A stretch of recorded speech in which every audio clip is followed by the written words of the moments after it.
सारे देश भर में ये बात, सारे देश भर में साथियों में लोगों को बता रहा हूं, ये अभियान सारे देश भर में चल रहा है। बामसेव के द्वारा भौगोलिक नेटवर्किंग का कार्यक्रम हमने बनाया। क्या है भौगोलिक नेटवर्किंग? हम यहां इचलकरंजी में बैठकर चर्चा कर रहे हैं। हमारे लोग 6 लाख गांवों में निवास करते हैं, जिनकी चर्चा कर रहे हैं, क्या उनको मालूम है हम उनकी चर्चा कर रहे हैं? यहां मन मालूम है उन लोगों को? उनको मालूम नहीं है। वो जो गांवों में हमारे लोग निवास करते हैं, हम इचलकरंजी में चर्चा करते हैं, वो हमारे भाई और हमारे बीच में कम्युनिकेशन गैप है। कार्यक्रम बनाया कि हमारे लोग 35 राज्य है, स्टेट है हमारे देश के, हमने प्लान बनाया 26 स्टेट में संगठन होना चाहिए, हो गया। 99 में प्लान बनाया था, 10 साल के लिए प्लान बनाया था कि 2006 तक होना चाहिए, 550 जिलों में होना चाहिए 2006 तक, 460 में पहुंचा दिया। 5000 तहसील में पहुंचना चाहिए 2006 तक, 2000 तहसील में पहुंचा दिया। 2007 में 50,000 ब्लॉक में पहुंचना चाहिए, 2009 में 6 लाख गांव में पहुंचना चाहिए। ये हमारा भौगोलिक नेटवर्किंग का कार्यक्रम है, क्योंकि भौगोलिक नेटवर्किंग का मतलब है सारे देश भर में हमारे लोग निवास करते हैं, उनके पास जाना होगा। जब हमने इसकी समीक्षा की तो हमको पता चला कि हमारे लोग भौगोलिक क्षेत्र में ही निवास नहीं करते, हमारे लोग सोशल सामाजिक क्षेत्रों में भी निवास करते हैं, अलग अलग जातियों में, सामाजिक समूहों में निवास करते हैं। तो हमने प्लान बनाया कि ये जो सामाजिक क्षेत्रों में निवास करते हैं, उन लोगों को भी जगाना होगा, उन लोगों को भी जोड़ना होगा। तो उन लोगों को जगाना होगा, जोड़ना होगा। इसके लिए हमने क्या प्लान बनाया कि शेड्यूल कास्ट के लोगों को जगा कर जोड़ा जाए, मोस्ट बैकवर्ड शेड्यूल कास्ट के लोगों को जगा कर जोड़ा जाए, एक्स क्रिमिनल ट्राइब्स के लोगों को, जिनको महाराष्ट्र में एनटी, डीएनटी, विजेएनटी कहा जाता है, उनको जगा कर जोड़ा जाए।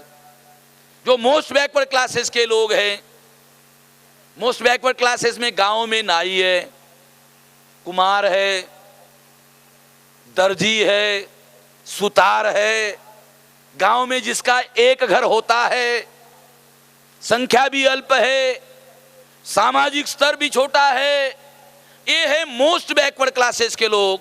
बैकवर्ड में भी बैकवर्ड है, मोस्ट बैकवर्ड क्लास के लोग हैं, इनको भी जगा कर जोड़ा जाए। फिर उन लोगों को जिनको लैंड रिफॉर्म में जमीन मिली, वो है महाराष्ट्र में मराठा, कुनबी, माड़ी, तेली, साड़ी, इन लोगों को भी जगा कर जोड़ा जाए। ये बैकवर्ड लोग हैं, इनको भी जगा कर जोड़ा जाए।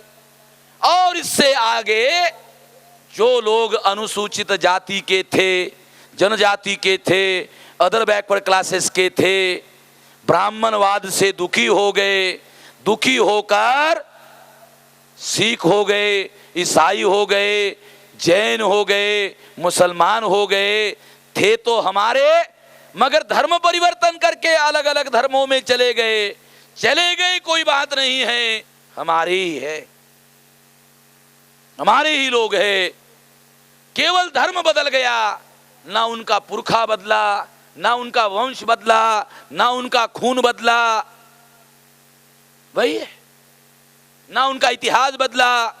इसलिए वो सारे हमारे लोग हैं, उन लोगों को भी जगा कर जोड़ा जाए।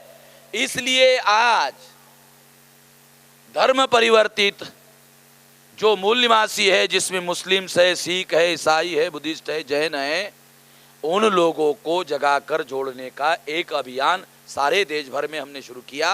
ये चौथा सम्मेलन इसी दिशा में किया जाने वाले प्रयास का हिस्सा है। इस सम्मेलन में जो विषय रखा गया है, वो विषय है भारतवर्ष में फसाद हिंदू मुसलमान में कभी नहीं होता, बल्कि धर्म परिवर्तित मूल निवासी, जिसको SC ST OBC विजय एनटी NT-DNT और जो धर्म परिवर्तित नहीं हुए हैं ऐसे SC ST OBC VJNT मूल निवासियों में होता है। साथियों, ये सब्जेक्ट थोड़ा आप लोगों को समझाना होगा। आज हमारे देश में शेड्यूल कास्ट के लोग हैं, शेड्यूल ट्राइब के लोग हैं, अदर बैकवर्ड कास्ट के लोग हैं, और जो सिख हैं वो schedule caste, schedule tribe, other backward caste से धर्म परिवर्तित हो गए। आपके जानकारी के लिए थोड़ा बता दूं, सबूत के तौर पर बता दूं, आपने ex president of India gel Singh का नाम सुना? आप लोग जानते हैं जैल सिंह सुतार जाति के थे, धर्म परिवर्तन किया, सिख हो गए। ये सुतार थे, कारपेंटर। बूटा सिंह का नाम सुना? जो भारत के गृह मंत्री थे, अभी बिहार के गवर्नर है। ये शेड्यूल कास्ट का व्यक्ति है, धर्म परिवर्तित हो गया, सिख हो गया। आपको जानकारी हो इसलिए बता रहा हूं। इसी तरह से अनुसूचित जाति, जनजाति, अदर बैकवर्ड कास्ट से लोग सिखिज्म में धर्म परिवर्तित हुए, बुद्धिज्म में धर्म परिवर्तित हुए। 237 कम्युनिटीज जैन धर्म में भी कन्वर्ट हुए।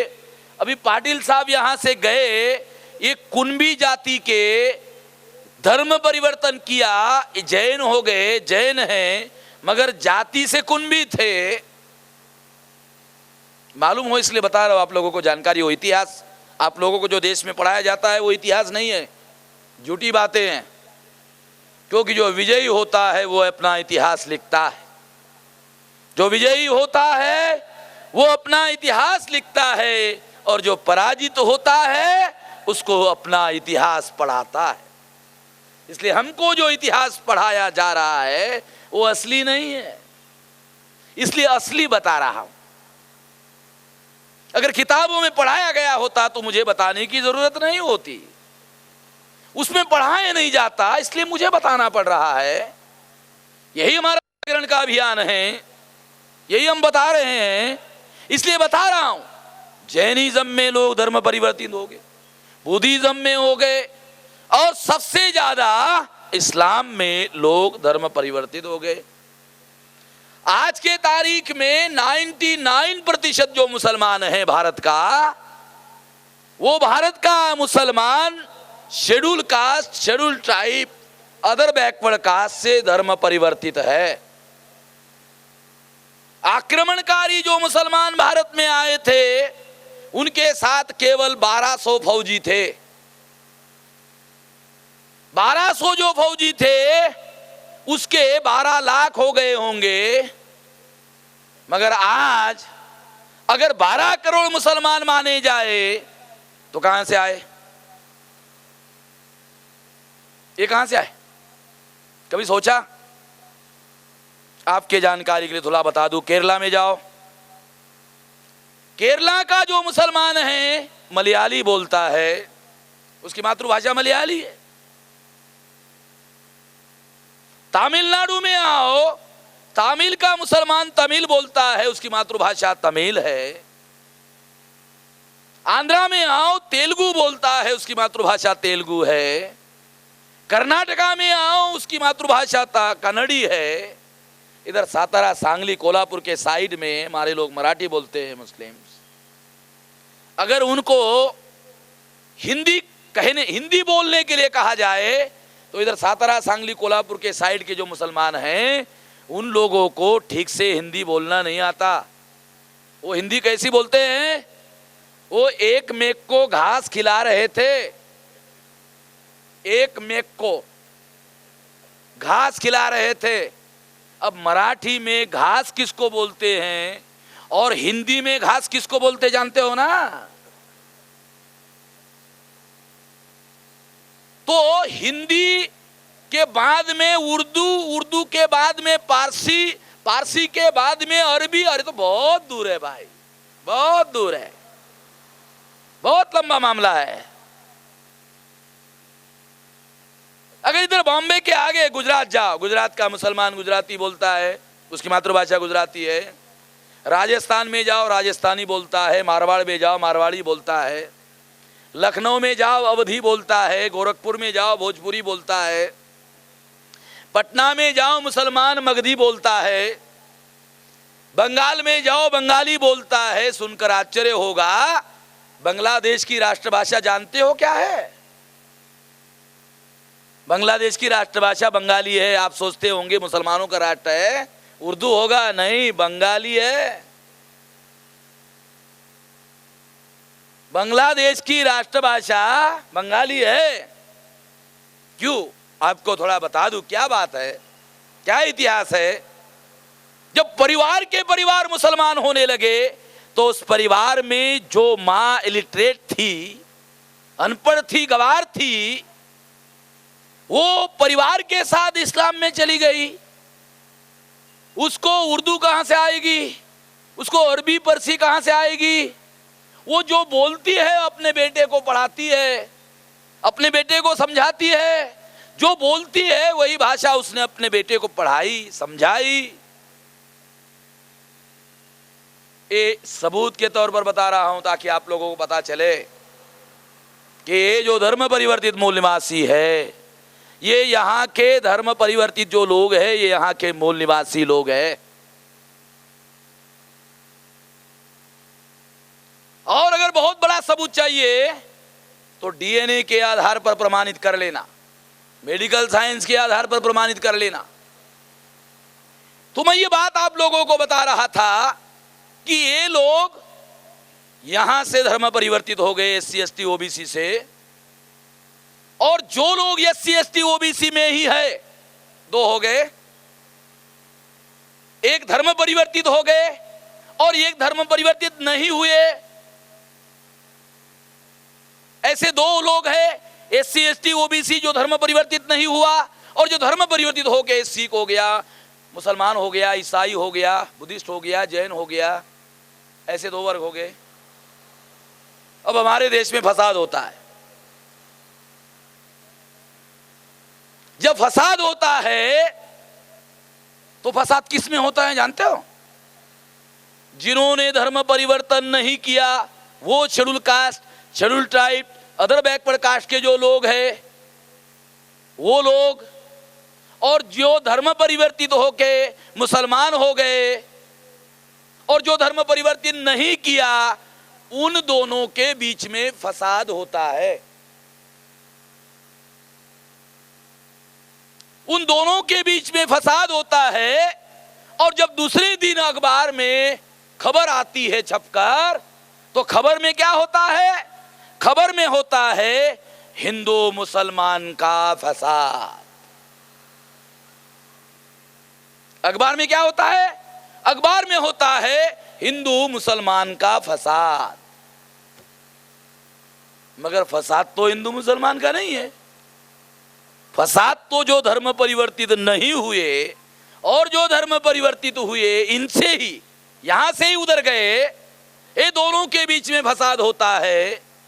मगर अखबार वाले लिख देते हैं कि फसाद हिंदू मुसलमान में हुआ। अखबार वाले ऐसा क्यों लिखते हैं? क्योंकि अखबार के मालिक बनिया हैं और अखबार के संपादक ब्राह्मण हैं, अखबार के पत्रकार ब्राह्मण हैं, अखबार का मालिक बनिया है। इसलिए हम इस देश के प्रचार माध्यम का हमने नाम रखा ब्राह्मण बनिया प्रचार माध्यम। इसका नाम हमने रखा ब्राह्मण बनिया प्रचार माध्यम। इसका निर्माता कौन है? इसका निर्माता है मोहनदास करमचंद गांधी। गांधी जी बनिया थे। आजादी के आंदोलन में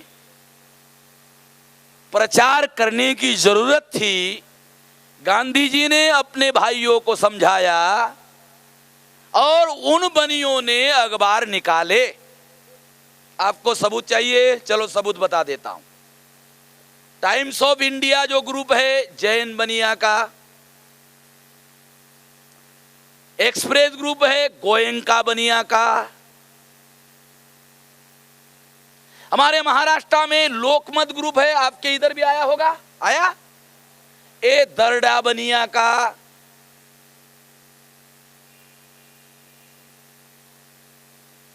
उत्तर भारत में जाओ भास्कर अग्रवाल बनिया, जागरण ये भी बनिया का ग्रुप है। तो हमारे देश में जितने चैन पेपर निकलते हैं, जिसको श्रृंखलाबद्ध अखबार कहा जाता है, वो अखबार बनिया के मलकियत में है। अखबार के संपादक ब्राह्मण हैं, पत्रकार ब्राह्मण हैं। ब्राह्मण बनिया प्रचार माध्यम हो गया। जिस पर ब्राह्मण बनिया का कब्जा है, वो खबर क्या छापता है? वो खबर छापता है हिंदू मुसलमान का फसाद हो गया। फसाद हिंदू मुसलमान का नहीं हुआ, फसाद किसका हुआ? जो schedule caste, schedule tribe, other backward caste के लोग मुसलमान हो गए और जो नहीं हुए और जो हुए उनके बीच में फसाद हुआ। अखबार वालों ने लिख दिया हिंदू मुसलमान का फसाद हुआ। मैं औरंगाबाद में वहां काम करता था, तो मैंने अपने आंखों से देखा फसाद में क्या होता है मालूम है? जब अमन और चैन रहता है, शांति रहती है, तो लोग अपने को शेड्यूल कास्ट कहते हैं, शेड्यूल ट्राइब कहते हैं, अदर बैकवर्ड कास्ट कहते हैं। और जब फसाद होता है, जैसे ही फसाद होता है, वो जितने schedule caste, schedule tribe, other backward caste के लोग होते हैं, वो सारे के सारे हिंदू हो जाते हैं। जब फसाद होता है तब हिंदू होते हैं। क्यों हिंदू होते हैं जानते हो? क्योंकि फसाद में मारकाट शुरू होती है, और मारकाट में मारने वाला आदमी देखता है कौन है रे, तो वो बोलता है हिंदू, हाँ जा जा जा जा। यानी बचने के लिए अगर वो अपने को हिंदू नहीं कहता है तो साले को मार देते। तो क्या कहता है? हिंदू। सही बोल रहा है, देख, नहीं तो छानबीन करेंगे तेरी, कपड़े उतार कर। यानी वो भी चलता है उधर।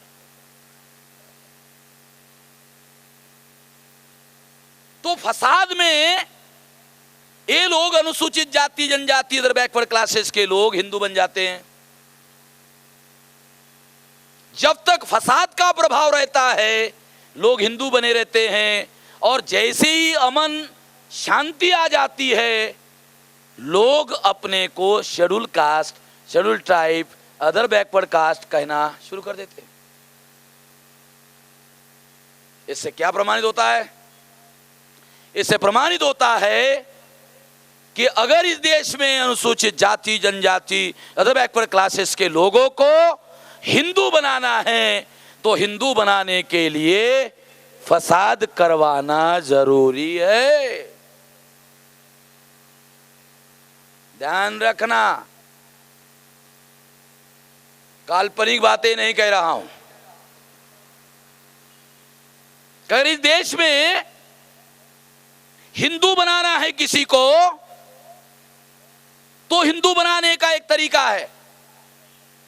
फसाद में अगर लोग हिंदू होते हैं, शिवसेना का पूना में अधिवेशन हुआ था पहला, तो उस अधिवेशन में प्रोफेसर देशपांडे नाम के एक ब्राह्मण प्रोफेसर वहां एक्सपर्ट के तौर पर बोलने के लिए उन्होंने बुलाया था।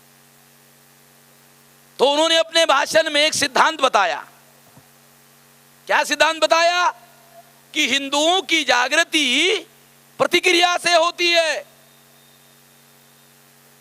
हिंदुओं की जागृति प्रतिक्रिया से होती है। मगर उसने सिद्धांत आधा बताया, पूरा नहीं बताया। मैं बता देता हूं पूरा, क्योंकि आधा खतरनाक होता है, इसलिए पूरा बताना जरूरी है। हिंदुओं की जागृति प्रतिक्रिया से होती है और प्रतिक्रिया फसाद से होती है। अब हो गया पूरा। हिंदुओं की जागृति प्रतिक्रिया से होती है। अगर हिंदुओं में हिंदू की जागृति निर्माण करनी है तो देशपांडे का कहना है प्रतिक्रिया निर्माण करनी होगी। मगर उसके सामने समस्या थी, अगर बताऊंगा कि प्रतिक्रिया कैसे निर्माण करना होगा तो उसको बताना पड़ता कि इसके लिए फसाद करना पड़ेगा। अगर वो ये बताता कि फसाद करना पड़ेगा तो ये अपराध संहिता में अपराध माना जाएगा। इसलिए उसने आधा बताया और जो आधा रह गया था वो प्राइवेट में बताया होगा, क्योंकि प्राइवेट में बताने से काम तो हो जाता है मगर कानून से बचाव भी हो जाता है। मैं तो बदमाश लोगों की बदमाशी का विश्लेषण कर रहा हूं, मैं अपने से कुछ नहीं कह रहा हूं, न कर रहा हूं। मैं तो भारत को महान बनाने का जो अभियान चल रहा है, अगर फसाद खत्म कर लो तो अमन आएगा, शांति आएगी, शांति आएगी तो तरक्की होगी, तरक्की होगी तो देश का विकास होगा, विकास होगा तो देश महान होगा, महान होगा तो महाशक्ति होगा, महाशक्ति होगा तो दुनिया में भारत का मान सम्मान होगा। इसलिए मैं फसाद की जड़ को खत्म करना चाहता हूं, इसलिए ये कह रहा हूं। जो काम पुलिस को करना चाहिए वो काम मैं कर रहा हूं। ये काम पुलिस को करना चाहिए। लॉ एंड ऑर्डर पुलिस का सब्जेक्ट है, मेरा नहीं है। कानूनन संविधान सम्मत पुलिस का एक ही काम है, दो नहीं। क्या काम है? लॉ एंड ऑर्डर मेंटेन करना। लॉ एंड ऑर्डर का मतलब है कानून और व्यवस्था का निर्माण करना। जब व्यवस्था होती है तो तरक्की होती है। फसाद में कानून और व्यवस्था खत्म हो जाती है और इस वजह से समस्याएं बहुत ज्यादा गहरी होती है। इसलिए मैं ये बता रहा हूं, आप लोगों को जानकारी बता रहा हूं। क्या जानकारी बता रहा हूं? कि जिन लोगों के बीच में फसाद होता है वो लोग जो हैं लिख देते हैं हिंदू मुसलमान का फसाद है। फसाद हिंदू मुसलमान का नहीं होता है। जो धर्म परिवर्तित मूल निवासी है वो और जिन्होंने धर्म परिवर्तन नहीं किया, दो मूल निवासियों में फसाद होता है। एक मूल निवासी दूसरे मूल निवासियों को मारता है, जलाता है, काटता है, खत्म कर देता है। एक मूल निवासी उसको मारता है, दूसरा मूल निवासी उसको मारता है, एक उसको मारता है, वो उसको मारता है, दोनों को मारते हैं, दोनों को मारकर मरते हैं, खपते हैं, खत्म होते हैं। जो बच जाते हैं वो कोर्ट के चक्कर में खत्म हो जाते हैं।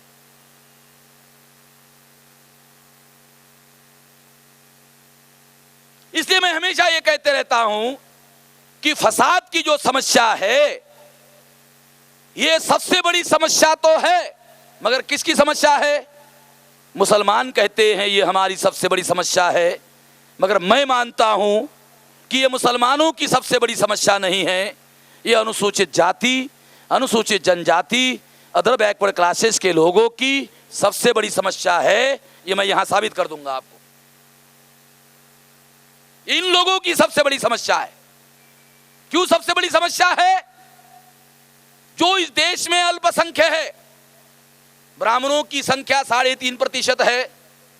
3.5% वाला आदमी भारत के किसी भी चुनाव क्षेत्र में चुनाव लड़े, किसी भी चुनाव क्षेत्र से ब्राह्मण चुनाव नहीं जीत सकता और चुनाव जीतकर एमपी नहीं बन सकता।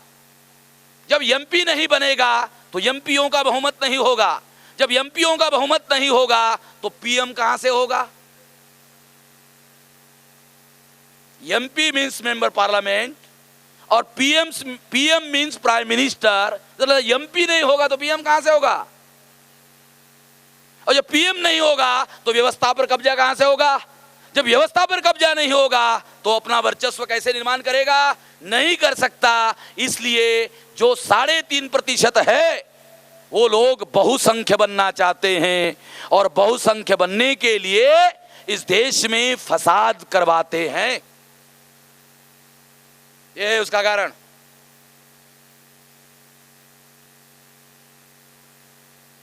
फसाद करवाने से क्या होता है? जो schedule caste, schedule tribe, other backward caste का आदमी अपने को हिंदू नहीं कहता, न मानता है, वो फसाद में हिंदू हो जाता है। और जैसे ही फसाद में हिंदू हो जाता है, अल्पसंख्यक ब्राह्मण बहुसंख्य हो जाता है, बहुसंख्य हो जाता है, वो चुनाव लड़ता है, हिंदू के नाम पर वोट पाता है, और हिंदू के नाम पर जैसे वोट मिलता है, अल्पसंख्यक ब्राह्मण चुनाव जीत जाता है। वरना कोई भी ब्राह्मण भारत में चुनाव नहीं जीत सकता। किसी भी चुनाव क्षेत्र से, भारत के किसी भी 543 में से पावर पर कब्जा करने के लिए फसाद होते हैं। ध्यान रखना, 3.5% लोग, आपको सुनकर आश्चर्य लगेगा, जो 3.5% है, ब्राह्मण 3.5%, मुसलमान 12%, 3.5% ब्राह्मण मुसलमानों को क्या कहते हैं? मुसलमानों को कहते हैं अल्पसंख्यक। 3.5% बहुसंख्य और 12% अल्पसंख्य। समझ रहे हो ना चमत्कार? ये चमत्कार के बारे में कभी सोचा? कभी नहीं सोचा आप लोगों ने। ये बहुत ज्यादा गंभीरता पूर्वक सोचने का मामला है कि आखिरकार अल्पसंख्यक ब्राह्मण एडल्ट फ्रेंचाइज में, प्रौढ़ मताधिकार में बहुसंख्य कैसे होता है? और जब बहुसंख्य नहीं होगा तो चुनाव कैसे जीतेगा? जब चुनाव नहीं जीतेगा तो व्यवस्था पर काबिज कैसे होता है? नहीं हो सकता, मगर होता है। इसीलिए फसाद करवाए जाते हैं। फसाद इसीलिए होते हैं, और फसाद में अनुसूचित जाति, जनजाति, अदर बैकवर्ड क्लासेस के लोगों को हिंदू के नाम पर इस्तेमाल किया जाता है। मैं दुख के साथ कहना चाहता हूं मुसलमान भाइयों को कि मुसलमान लोग अनुसूचित जाति, जनजाति, अदर बैकवर्ड क्लासेस के लोगों को हिंदू कहते हैं। ये बिल्कुल हिंदू नहीं है। मैं मुसलमानों से ये अपील करना चाहूंगा कि मुसलमान अनुसूचित जाति, जनजाति, पिछड़े वर्ग के लोगों को हिंदू ना कहे, कम से कम इतना ना कहे।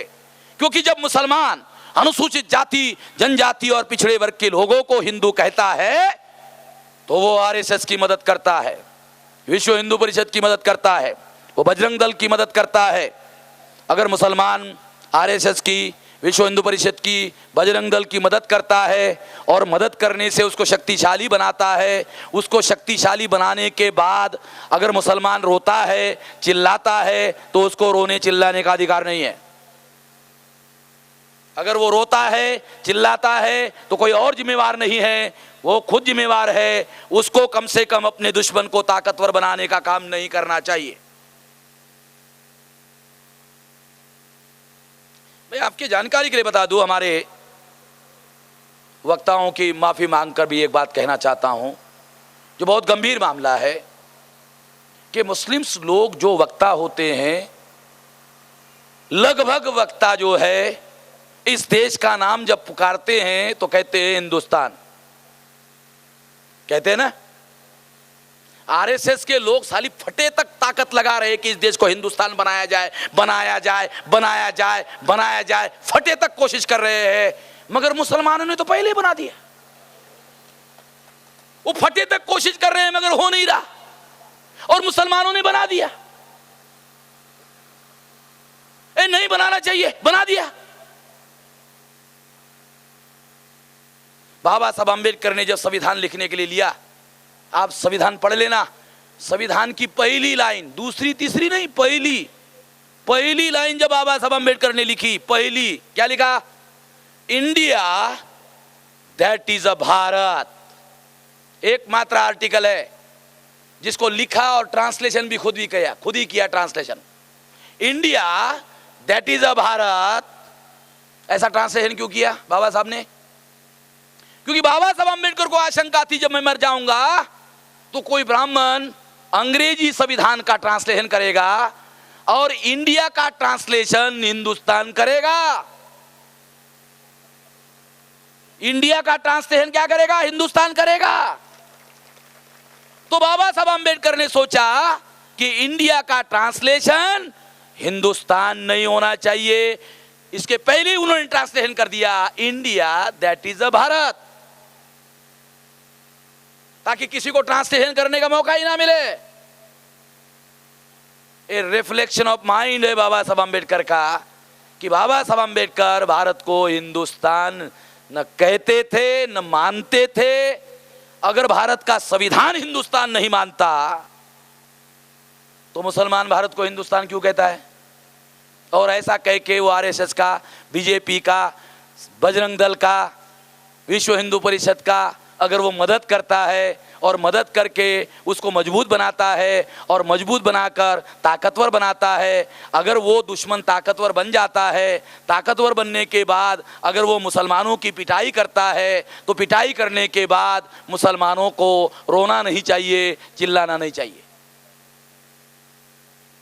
अगर रोना नहीं है, चिल्लाना नहीं है, तो अपने दुश्मनों को ताकतवर बनाने का काम नहीं करना चाहिए। अगर आप अपने दुश्मनों को ताकतवर नहीं बनाते हो तो फिर आप लोगों को इसके विरोध में आवाज उठाने की, जद्दोजहद करने की अधिकार है, ये माना जा सकता है। साथियों, मैं आप लोगों को ये उदाहरण इसलिए बता रहा हूं, ये उदाहरण है। ऐसी बहुत सी बातें हैं जो हम तकरीर में बोलते रहते हैं और बोलने से ही हमारे दुश्मनों का बहुत सारा हमारे द्वारा मदद होती रहती है। कम से कम अगर हम दुश्मन को कमजोर नहीं बना सकते तो कम से कम दुश्मन को ताकतवर नहीं बनाना चाहिए। अगर दुश्मन को हम लोग कमजोर नहीं कर सकते तो कम से कम उसको ताकतवर नहीं बनाना चाहिए। कम से कम इतना तो हम कर सकते हैं, ये हमको करना चाहिए। तो साथियों, मैं ये बता रहा था कि इस देश में फसाद करने के लिए अनुसूचित जाति, जनजाति, अदर बैकवर्ड क्लासेस के लोगों को कैसे तैयार किया जाता है फसाद करने के लिए? उनको कहा जाता है मुसलमान विदेशी है। आपको जानकारी होनी चाहिए, आपको प्रतिवाद करना है। आपको प्रतिवाद करने के लिए आपके पास इंफॉर्मेशन चाहिए। वो कहते हैं उनके बीच में जाकर, क्या कहते हैं? मुसलमान विदेशी है। और मुसलमान क्या कहते हैं? इसका क्या जवाब देते हैं? मुसलमान जवाब देते हैं, बाबर हमारा पुरखा है, अकबर हमारा पुरखा है, औरंगजेब हमारा पुरखा है। देखो जवाब क्या देते हैं? वो कहते हैं मुसलमान विदेशी है, और मुसलमान कहता है बाबर हमारा पुरखा है, अकबर हमारा पुरखा है, हुमायूं हमारा पुरखा है। जो विदेशी आक्रमणकारी है उसको मुसलमान कहता हमारा पुरखा है।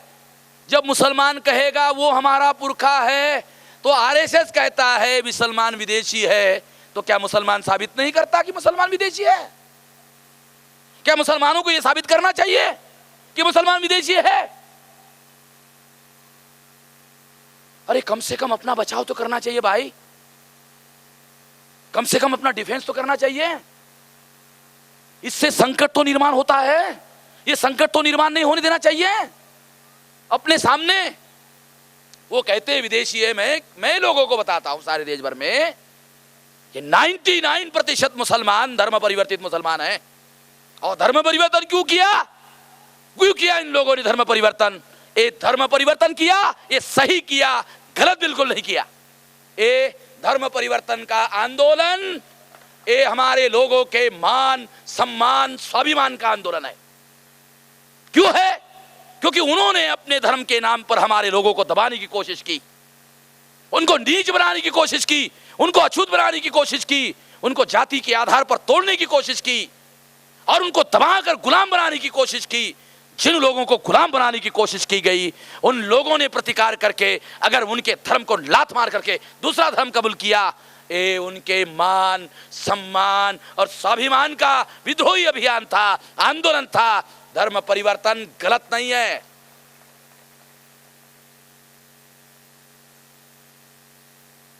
वैसे भी जो ब्राह्मणों का धर्म है, जिसको आप लोग हिंदू धर्म कहते हो, मुसलमान भी इसको हिंदू कहते हैं, हिंदू धर्म कहते हैं। ब्राह्मणों के धर्म का असली नाम हिंदू धर्म नहीं है।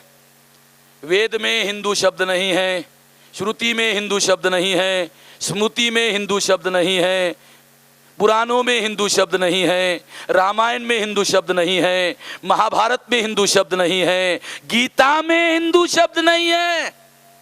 यदा यदा धर्मस्य ग्लानिर्भवति भारत, मेरा लिखा नहीं है, मैं तो वामन हूं, वामन का लिखा बता रहा हूं। यदा यदा धर्मस्य ग्लानिर्भवति भारत, वो लिख रहे भारत।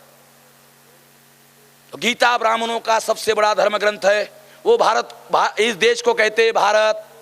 ब्राह्मण कहता है नहीं हिंदुस्तान। अरे तुम्हारा धर्म ग्रंथ है भाई, तुम्हारा धर्म ग्रंथ कहता है भारत, और तुम कहते हो हिंदुस्तान। साला तुम अपने धर्म ग्रंथों को नहीं मानते हो, दूसरा कौन मानेगा? कौन मानेगा? तो ये बात साथियों हम लोगों को सही तरीके से, सही ढंग से ये सारा इतिहास जो है हम लोगों को समझना होगा कि ये जो मुसलमान है 99% मुसलमान यहां का मूल निवासी है, ये मूल रहने वाला है। केवल इसका नाम महादेव भाई के जगह मोहम्मद भाई हो गया। महादेव भाई था ना, वो मोहम्मद भाई हो गया। और क्या हो गया? और ज्यादा कुछ नहीं हुआ। जो महादेव भाई था वो मोहम्मद भाई हो गया। और क्या गलत हो गया? अपने मान सम्मान और इज्जत के लिए दुनिया में लोग संघर्ष करते हैं, लड़ाई करते हैं, मरते हैं, कट जाते हैं, खप जाते हैं। इन्होंने तो केवल धर्म परिवर्तन किया। इतिहास है, पढ़ लेना। वो लोग बताते हैं तलवार के बल पर धर्म परिवर्तन हुआ, जबरदस्ती से धर्म परिवर्तन हुआ। 200% गलत। तलवार के बल पर धर्म परिवर्तन नहीं हुआ, जबरदस्ती से धर्म परिवर्तन नहीं हुआ। क्यों नहीं हुआ? जो ब्राह्मणवाद से दुखी थे, ब्राह्मणवाद ने वर्ण व्यवस्था बनाई, ब्राह्मणवाद ने जाति व्यवस्था बनाई, ब्राह्मणवाद ने अस्पृश्यता बनाई, ब्राह्मणवाद ने आदिवासियों को जंगलों में रहने के लिए मजबूर किया। इतिहास है, उन्होंने सब किया। मुसलमानों ने वर्ण व्यवस्था का निर्माण नहीं किया, मुसलमानों ने जाति व्यवस्था का निर्माण नहीं किया, मुसलमानों ने अस्पृश्यता का निर्माण नहीं किया, मुसलमानों ने आदिवासियों को जंगलों में जाकर रहने के लिए मजबूर नहीं किया। जिन लोगों ने ये बनाया उससे जो दुखी थे उन्होंने धर्म परिवर्तन किया। ये तलवार के बल पर किया हुआ धर्म परिवर्तन नहीं था। चलो बहस के लिए मान लेते हैं अगर ये धर्म परिवर्तन तलवार के बल पर हुआ था, चलो बहस के लिए मान लेते हैं, चर्चा के लिए मान लेते हैं कि ये तलवार के बल पर धर्म परिवर्तन हुआ। अगर ये तलवार के बल पर धर्म परिवर्तन हो रहा था तब ब्राह्मण क्या कर रहा था? चलो ठीक है, मान लिया ये तलवार के बल पर धर्म परिवर्तन हो रहा था, तो ब्राह्मण क्या कर रहा था? तो ब्राह्मण उन आक्रमणकारी मुसलमानों का प्रशासन चला रहा था। वो जो आक्रमणकारी मुसलमान थे, उन आक्रमणकारी मुसलमानों का प्रशासन ब्राह्मण चला रहे थे। अगर ब्राह्मण आक्रमणकारी मुसलमानों का प्रशासन चला रहे थे तो इसका मतलब है धर्म परिवर्तन जब हो रहा था तो ब्राह्मणों को इसकी तकलीफ नहीं हो रही थी। अगर तकलीफ होती तो धर्म परिवर्तन रोकने के लिए ये लोग शहीद होते। क्या कोई ब्राह्मण धर्म परिवर्तन रोकने के लिए शहीद हुआ? कोई रिकॉर्ड है? रिकॉर्ड हमारे पास में है।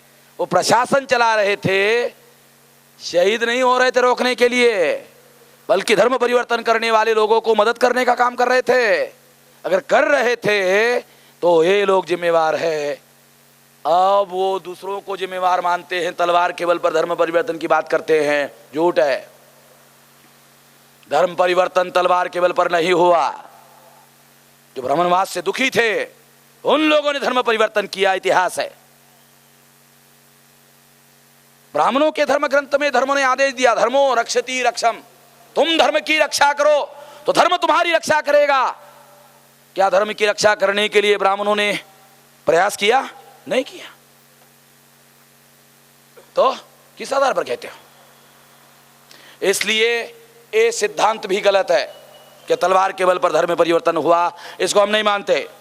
दूसरी बात मैं आप लोगों को बताना चाहता हूं, ये भी बहुत महत्वपूर्ण बात है, वो हमारे अनुसूचित जाति जनजाति अदर बैकवर्ड क्लासेस के लोगों को मुसलमानों के खिलाफ इस्तेमाल करने के लिए उनको क्या बोलते हैं? उनको बोलते हैं मुसलमानों की संख्या बढ़ रही है, बढ़ रही है, बढ़ रही है, इतनी ज्यादा बढ़ेगी, इतनी ज्यादा बढ़ेगी, ये सब खत्म हो जाएगा, आपका भी मामला तमाम हो जाएगा, आपकी सुनता हो जाएगी। ये प्रचार वो उनके बीच में करते हैं। ध्यान रखो, मैं आप लोगों को जानकारी दे रहा हूं, आप लोगों को प्लान बनाकर इसका प्रतिकार करना चाहिए। वो हमारे लोगों के बीच में आकर ये बात बताते हैं। अभी सरद संघ चालक ने एक बयान दिया कि हिंदुओं को ज्यादा बच्चे पैदा करने चाहिए। ये ज्यादा बच्चे पैदा करने का मामला नहीं है। आप लोगों को ये राजनीतिक स्टेटमेंट समझ में नहीं आया होगा। इसका क्या अर्थ है जानते हो? कि जब सरद संघ चालक ने कहा ज्यादा बच्चे पैदा करो, तो उसका मीनिंग क्या है जानते हो? लोग पूछेंगे ज्यादा बच्चे पैदा करो, लोग पूछेंगे क्यों, क्यों करो? तो उसका जवाब है जो पब्लिक में नहीं दिया जाता है, वो प्राइवेट में दिया जाता है। क्या जवाब देते हैं वो लोग? अरे मुसलमानों की संख्या बढ़ रही है, इसलिए हमको बच्चे ज्यादा पैदा करने चाहिए। इसका मतलब है मुसलमानों के विरोध में जनमत संगठित करने के लिए और इन लोगों को मुसलमानों के विरोध में भड़काकर इस्तेमाल करने के लिए ये किया जा रहा है। वो कहते हैं मुसलमान 4-4 औरतें करते हैं। आपको बता रहा हूं, ये वो लोग प्रचार करते हैं 4-4 औरतें करते हैं, इसलिए बच्चे ज्यादा उनके पैदा होते हैं। वो ऐसा कहते हैं। आपके जानकारी के लिए बता दूं, भारत सरकार का जो सांख्यिकी विभाग है वो क्या कहता है? 2 बातें बताता हूं। सांख्यिकी विभाग क्या कहता है? वो कहता है कि जहां तक ज्यादा औरतें करने का मामला है तो हिंदुओं में ये आंकड़ा 7 तक है,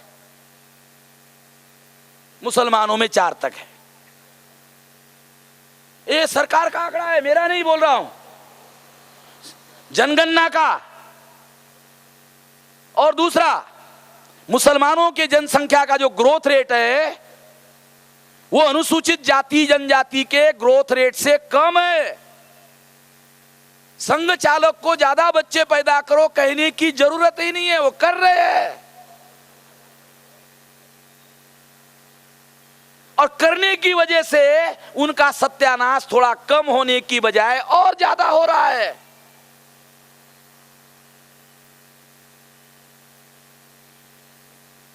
ये मामला ज्यादा जनसंख्या बढ़ाने का मामला नहीं है, ये मुसलमानों के खिलाफ लोगों को भड़काने के लिए ये बयान दिया जा रहा है। ये असली मंशा हम लोगों को समझना होगा, जानना होगा। दूसरा आंकड़ा मैं आपको बता दूं कि हमारे देश में जब 1000 पुरुष है तो 927 औरतें हैं।